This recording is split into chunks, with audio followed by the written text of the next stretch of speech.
Hey, thanks for tuning in to the Just Janice podcast. I am your host, Janice, and we know that the kingdom of God is righteousness, peace, and joy. So, in this joy filled podcast, you're going to hear real life stories from other believers. We're going to talk about the kingdom, we're going to magnify Jesus, and it's going to be awesome. So, thanks for tuning in, and here we go.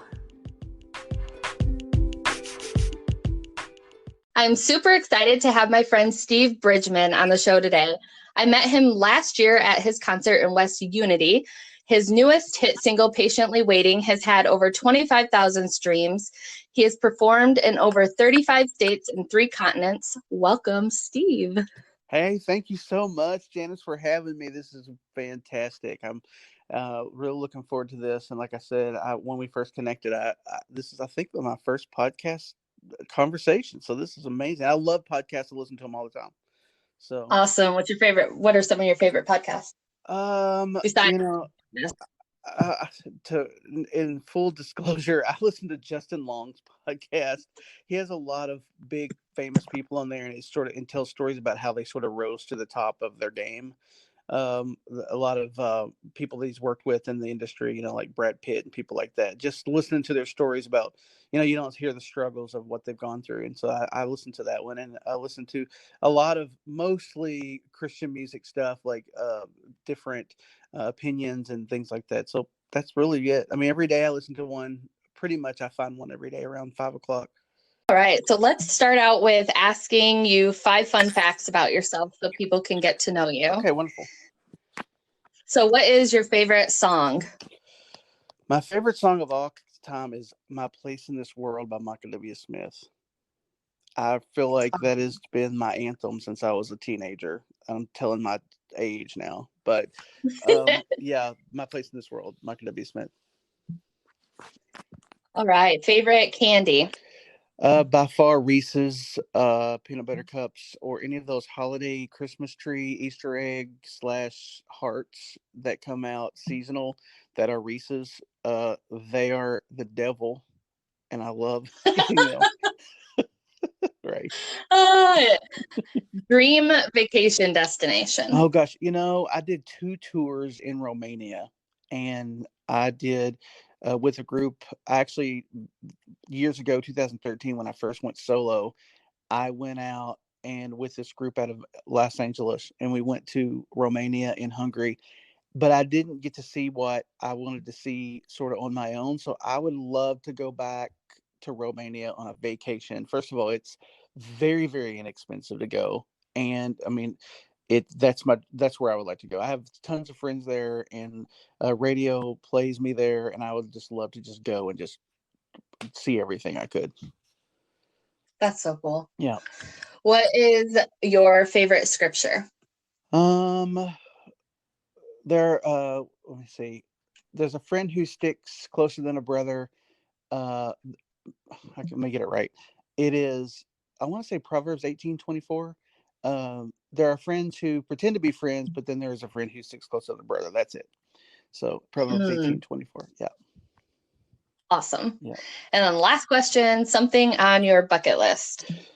Oh man, on my bucket list, I've been so absolutely blessed to be able to travel so much. Bucket list, I've never gone skydiving, and it's because I was always too big. I was over the weight limit, but I'm no longer over the weight limit. So I've not been able to do that yet. Probably my best friend and I have been talking about doing this, and we just haven't. So probably on the list sometime this summer if it's allowed. You have to do that. Yeah. That's so cool. Yeah. That's so cool. My best friend went skydiving, and I'm like, I love looking at your pictures. I'm not doing that. Yes. So one thing I love doing on the podcast is sharing real life stories with people. So who is Steve Bridgmon? What is the short version of your story? I was 20 years an educator. I was in education, but I had a quartet, and we were moderately, successful. We did a lot of church. We did probably 30 states or something over the 15 years we were on the road. A lot of people came and gone, a lot of, and I just decided one day I had my producer in Nashville said, you should try doing a solo album, and I was like, no way, not doing it. There's no way. Don't even go there. And it was the strangest thing. The very first day, that very same day, I had got a call from the Los Angeles Lakers asking me if I would come do the national anthem for them. This was back in 2013, and I just said sure. So I recorded an album, and I'll be honest with you, that album sat in the can for 3 years before I ever did anything with it. And Wow. uh, right, it's just it's the strangest thing that happens and how God works. I was so nervous about putting that album out, but it was about timing. And my first song, "Angels by Another Name," by accident on a Facebook Live, radio started saying, "Hey, we love that song. It fits into the Christian country genre. Would you like to put it on the radio?" And I was like, "Sure." And it just literally, I had like the perfect storm, and it went number one on. Oh my God, it was number one for probably 3 or 4 months. It was nuts. And then I don't feel like I'm worthy of being here. It's just one of those things where things just keep rolling out. People keep responding. People love a good song. People love music, and I'm happy to give it to them. Who I am as a person is, I'm a pleaser. I want people to walk away from my concerts being pleased and being blessed and taking something home with them. Really, yeah. Yeah, and you definitely master that well. Oh, thank you. I enjoyed your concert. We were actually, my sister and I were supposed to come to like 2 or 3 other concerts, and dates just kept like not working out with us or whatever. And so I'm really glad that it ended up working out that we got to be there for your show, because it was Yes, it so was. good. Yeah, well, I appreciate that. It's funny because I try to mix things up every time. Like I try to change things and all that. So yeah, I mean, it's like no two concerts need to be the same ever. You have to sort of make it what they, sort of customize it for each. You have to know your audience, I guess. Yeah. Yeah, Yeah, that's so good. yeah. So who are some of your musical inspirations? We now go way back to the '90s, probably. I mean, you've got the Newsboys, you've got Stephen Curtis Chapman, you've got Michael W. Smith, of course, Amy Grant, all the big dogs, and then you get into, um, just right at the end of the '90s, maybe mid '90s, they sort of went into that Christian music, went into that grunge era, where it was like sort of hard rock, and even DC Talk kind of changed they went from like hip hop rap to like some kind of like rock and rollish, and it was great stuff. It was good. The message was still there. Um, but I sort of pulled back from listening to Christian music then, but those influences are still there. And I tend to gravitate towards a popish Michael W. Smith sometimes when I'm in the studio, and then my producers like pull me back and go, nope, nope, nope, nope, that's too much. And so, yeah, I mean, we've got some things in the works right now on the contemporary side of things, and I'm never been more pumped about it. So, these are really good questions about like, because that's sort of the direction that I'm going in right now. That's very Yeah. cool. That's awesome. So what would you say has been like a big milestone in your music career where you've been like, this is awesome? Well, I'm sure you probably have several, but um, singing the national anthem at a Lakers game at Staples Center was a big one. But I think probably getting to sing on the stage at the Grand Ole Opry is probably my biggest. It was at the Inspirational Country Music Association Awards. I was nominated for New Artist of the Year, and I had watched over the years all these different people that I was sort of just taken in awe that I was even at an award show and actually had 2 nominations that night. But whenever I won New Artist, I was just completely floored and then I got to perform that night with Allie Colleen, who is Garth Brooks's daughter, and we had a single, and so that probably it's a pretty much a toss up. I mean, that was a pretty big night. I mean, I got to sing debut our single with her, and then we got to do then I won New Artist, so that's probably my biggest night of all. That's my biggest. It's not about awards at all, but it really felt good to be accepted by an industry that I had always wanted to be part of. So that's really yeah. awesome. Was there anyone there that night that you were like completely starstruck and you had to just kind of like keep yourself calm when you saw them?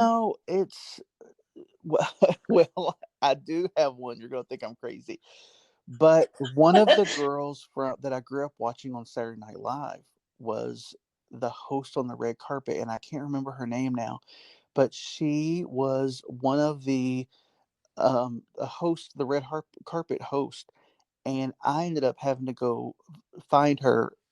Somebody asked me, "Hey, Steve, do you know where?" And I like ran back to the dressing rooms to find her, and I got to walk her up to the red carpet, and then I got to talk to her. But she was on Saturday Night Live for years, and I'm a huge.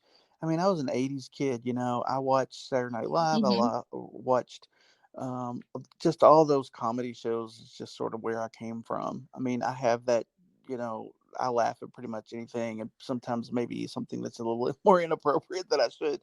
But I mean, yeah. I mean, that was of all the people, that was the one that I was just like, what is happening right now?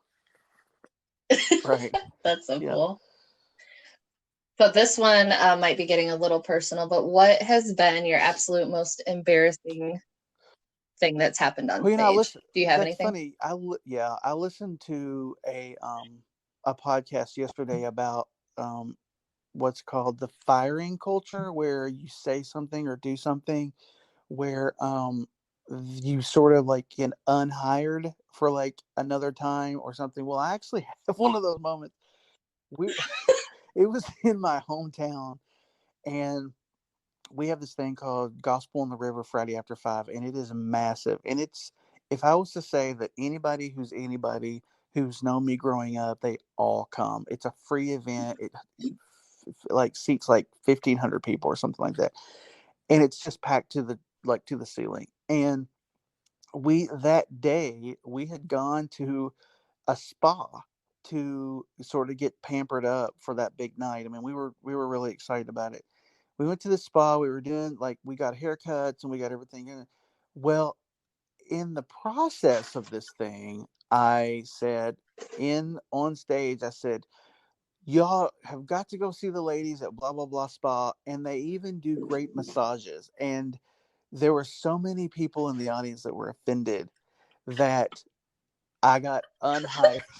The next year we were not allowed to come back because I had said that. And I was like, I wasn't talking from experience. I was just saying it's a spa. They sell these things.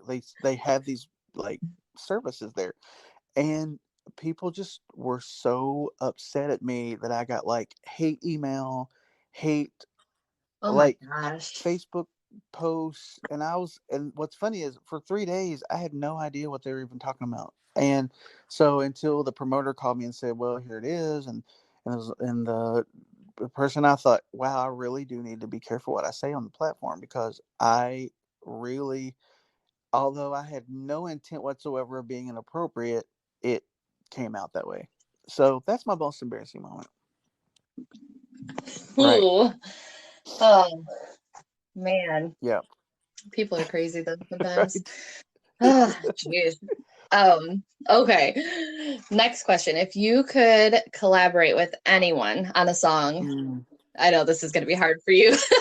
Who would you pick? Oh gosh, I'm a huge country music fan, and people say, "Oh, and then people get into the semantics of it all. It's like, oh, but country music isn't real anymore, and it's just all that nonsense." And so if I could collaborate on a song, I probably have two, if I may. Mm-hmm. On Mm-hmm. the mainstream side would definitely be Kelly Clarkson. I think she has a Yes. phenomenal vocal. I think that our vocals would maybe complement each other. I'm nowhere near where she is, but I'm just saying that I would love to collect. And the second one would be probably Sandy Petty. She, Oh, yeah, that's awesome. she was another one who was a big influence on me growing up, just about taking risks in your vocal and creating big moments. Um, I've had a very, very good producer early on, when I first got into the business, and she told me that being a real artist was about taking risks and about creating moments. And I've kept Mm-hmm. that along the way, right, tugged into my heart, because And Sandy Petty takes big risks. If you go see her in concert, she does some really big moments and a lot of key changes and big production songs. And I've always wanted to, I actually invited her one time to a church in Indianapolis because I knew she lived close by. And somebody Mm-hmm. reached back out to me and said, "I'm so sorry we didn't get this early enough, but she probably would have come." And I was like, "Let's do it another time." And we've never done it, but I thought it was cool. So there's my two. Yeah. That's cool. That's awesome. So, what are some ways that you stay rooted and grounded in your faith in the hustle and bustle of the music industry? Well, the more people, it's difficult, and not to stay grounded, but first of all, I live alone. That's the first thing. I am a loner. I was in quarantine for 61 days by myself.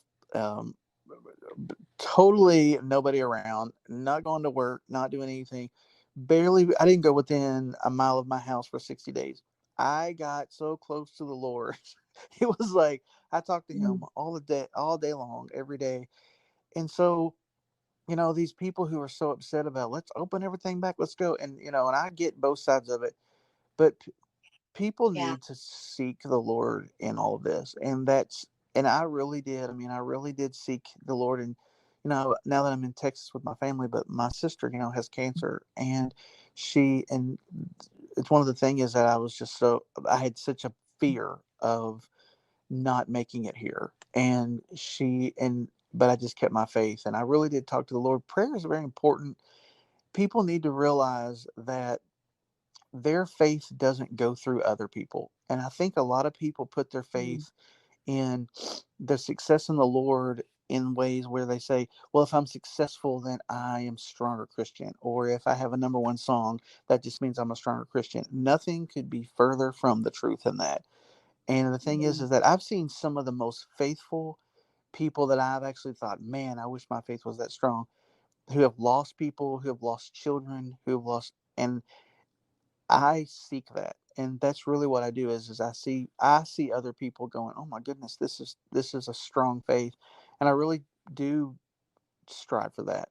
And so just talking to him, and sometimes I talk to him when I'm walking, sometimes I talk to him whenever I'm driving around, whatever, and it's just important.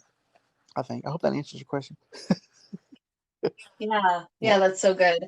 I led a youth group for a couple of years, and that was one thing I taught my kids all the time is that God doesn't have grandkids, he only has children. And so you have to have your own relationship with Exactly God, right. and just that importance of not going like we don't need a mediator in a person. We have Jesus Christ. And so just knowing like you don't have to go to your pastor to pray for you or whatever, having that personal relationship yourself is so That's important. exactly right. So I love everything you Wow. said.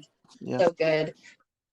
So what advice would you give to someone who might be listening who has this dream that they feel like the Lord has given them, whether it's music or anything else, that they just are afraid to step out Run in? far away. um, it's the truth though. I met this young man.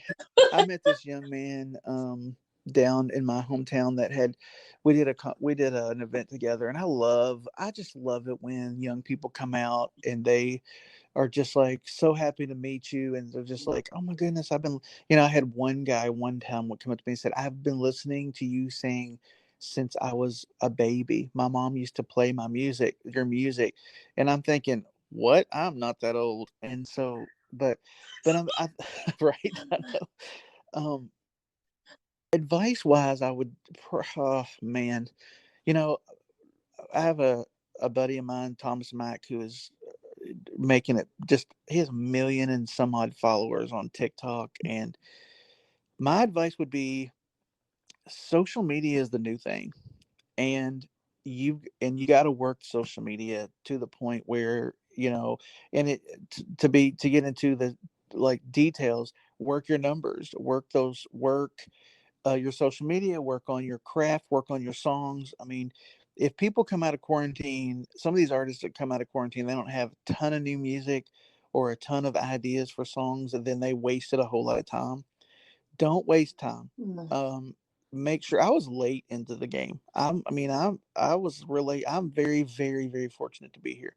But the thing is about giving someone young advice is Number one, here's like words of wisdom. Number one, never tell anybody no. Never, if somebody comes to you and says, "Hey, we would love for you to come and sing, and we've got a 10-minute slot for you, or a 15-minute slot, or a 30-minute," then take it. And even if it costs Mm. you on your own dime, because you can't pay for exposure.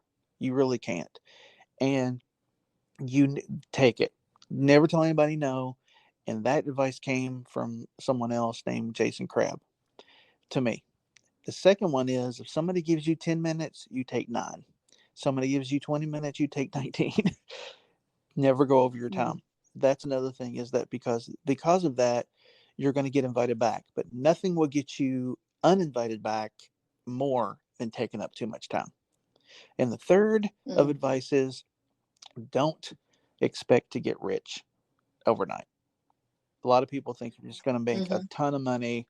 And I mean, my first number one song was just a break even kind of thing. And until you learn the master of it, never assume that, oh man, I mean, people just kind of assume that people who are in the industry just are rolling in money. Sure, you can pay your bills, but you're not building, $3 million homes. And so, but yeah, I mean, Right. make sure you get somebody who's close to you, who knows how to deal with money. Don't sign any contracts until you have a real lawyer look at it, not your uncle who runs his lawyer out of the back of an automotive shop. I mean, right. So that's really it. I mean, when it comes to the industry, those are the things that I would let, those are my advice. So Thank you so much, Steve, for joining me on the Just Janice podcast. That was such a fun interview. You guys can find Steve on Instagram at Steve Bridgmon Music. He is on Facebook at Steve Bridgmon Country. He has a website, stevebridgmon.com, so you can check out all of his upcoming events. He is on Apple Music. He is on Spotify, so go listen to his music. Be blessed. Love you guys, and I will see you soon.